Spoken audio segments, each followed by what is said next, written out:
செய்திகள் தொடர்கின்றன. பிரான்ஸ் தலைநகரான பாரிஸில் கிறிஸ்துமஸ் கொண்டாட்டத்திற்கான முன் ஏற்பாடுகள் களை கட்டியுள்ளன. கிறிஸ்துமஸ் கொண்டாட்டத்தை முன்னிட்டு நகர வீதிகள் வண்ண விளக்குகளால் அலங்கரிக்கப்பட்டு மிளிர்கின்றன. ஜான்ஸ் எலிசபெத் பகுதியில் அமைந்துள்ள 2.4 கிலோமீட்டர் நீளமான சாலையில் 588 மரங்கள் அலங்கார வண்ண விளக்குகளால் அலங்கரிக்கப்பட்டு இரவில் ஜெகஜோதியாக காட்சியளிக்கின்றன. மரங்களில் தொங்கும் விளக்குகள் பல வண்ணங்களில் அமைக்கப்பட்டு பாரிஸ் நகரமே சொர்க்கபுரி போல் தோன்றுவதால் பொதுமக்கள் கூட்டம் கூட்டமாக வந்து கிறிஸ்துமஸ் கொண்டாட்ட அழகினை கண்டுகளித்து ரசித்து வருகின்றனர். பெருநாட்டில் லீமா நகரில் பெண்களுக்கு எதிரான வன்கொடுமைகளை கண்டிக்கும் விதத்தில் மாபெரும் பெண்கள் பேரணி நடைபெற்றது. ஆண்டுதோறும் நவம்பர் 25ஆம் தேதி பெண்களுக்கு எதிரான வன்கொடுமைகள் நீக்கும் தினமாக உலகம் எங்கும் கொண்டாடப்பட்டு வருகிறது. இதையொட்டி லீமா நகரில் நடைபெற்ற மாபெரும் பேரணியில் இளம் பெண்கள், சிறுமியர் உள்ளிட்ட 1000த்திற்கும் மேற்பட்ட பெண்கள் கலந்து கொண்டு பெண் கொடுமைக்கு எதிரான கோஷங்களை எழுப்பியவாறு சென்றனர்.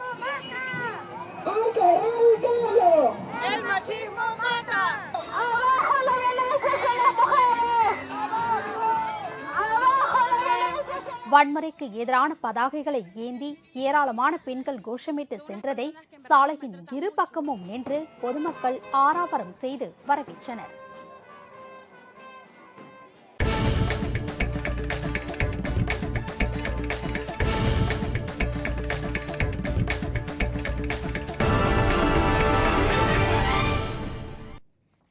மும்பையில் நடைபெற்று வரும் 3வது டெஸ்ட் போட்டியில் வெஸ்ட் இண்டீஸ் அணி முதல் இன்னிங்ஸில் 590 ரன்களை குவித்துள்ளது.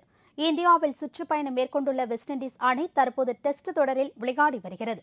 3 டெஸ்ட் போட்டிகள் கொண்ட இந்த தொடரில் ஏற்கனவே நடைபெற்ற முதல் 2 டெஸ்ட் போட்டிகளில் இந்திய அணி அபார வெற்றி பெற்று தொடரை கைப்பற்றியுள்ளது.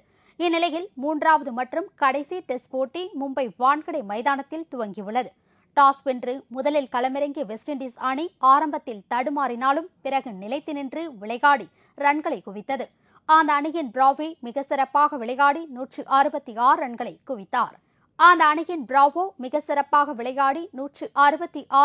குவித்தார்.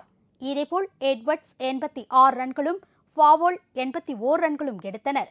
இறுதியில் 590 ரன்களை குவித்து வெஸ்ட் இண்டீஸ் அணி ஆட்டமிழந்தது. இந்திய அணி தரப்பில் அஸ்வின் 5 விக்கெட்டுகளையும் ஆரோன் 3 விக்கெட்டுகளையும் வீழ்த்தினர். இதன் பின்னர் முதல் இன்னிங்ஸை ஆடத் தொடங்கியுள்ள இந்திய அணி நிதானமாக விளையாடி வருகிறது. அதிரடி ஆட்டம் காட்டிய வீரேந்திர சேவாக் 37 ரன்களில் அவுட் ஆனார்.